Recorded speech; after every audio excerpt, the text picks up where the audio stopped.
सध्या चर्चेत असलेली नीटच्या परीक्षेच्या पेपरफुटीची घटना वाचली आणि मन सुन्न झालं.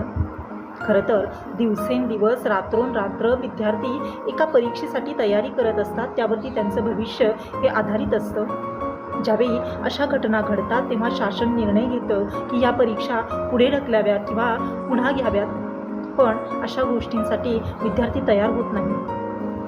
खरं तर मी या पेपरफुटीच्या बातमीचं समर्थन करते असं नाही, पण विद्यार्थ्यांच्यामध्ये जर गुणवत्ता असेल तर त्यांनी कोणत्याही परिस्थितीत अगदी एकदाच काय 10 जरी पेपर घेतले तरी त्या गोष्टीसाठी नेहमी तयार असायला हवं. यासाठी शासनाला समाजाला वेठीस धरणं ही योग्य गोष्ट नाही.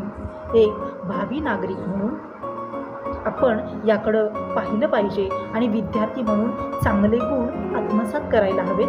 म्हणून आजचा हा व्हिडिओ. धन्यवाद.